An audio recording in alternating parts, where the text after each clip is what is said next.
നമുക്കേ ഉടുപ്പൂരി മീൻ വറുത്തരച്ച് കറി വെച്ചാലോ?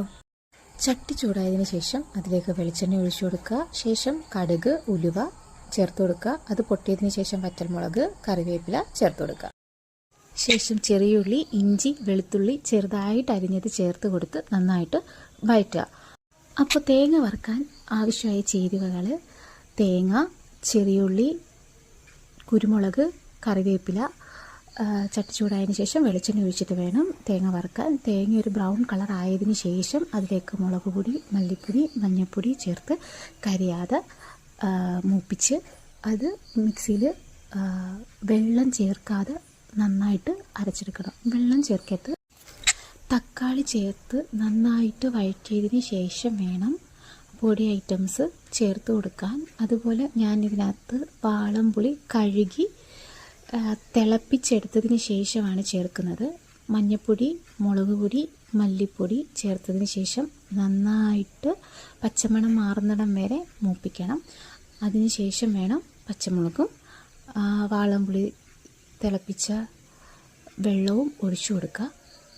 അതിനുശേഷം നമ്മൾ തിളപ്പിച്ചാറിയ വെള്ളമാണ് ഞാനിതിനകത്ത് ഉപയോഗിച്ചിരിക്കുന്നത്. പച്ചവെള്ളം വേണമെങ്കിൽ നിങ്ങൾക്ക് ഒഴിക്കാം, പ്രോബ്ലമൊന്നുമില്ല. അതിനുശേഷം നന്നായിട്ട് മിക്സ് ചെയ്യുക. ശേഷം വറുത്തരച്ച് വെച്ചിരിക്കുന്ന തേങ്ങ അത് ആവശ്യത്തിന് ചേർത്ത് കൊടുത്ത് ഓരോ കറിയുടെയും തിക്നെസ് നമുക്ക് എത്ര കട്ടി വേണോ അതിനനുസരിച്ച് തേങ്ങ ചേർത്ത് കൊടുക്കണം. ലൂസായിട്ട് വേണ്ടവർക്ക് ഒരുപാട് തേങ്ങ ചേർത്ത് കൊടുക്കേണ്ട ആവശ്യമില്ല. കറി നന്നായിട്ട് തിളച്ചതിന് ശേഷം വേണം മീനിട്ട് കൊടുക്കാൻ.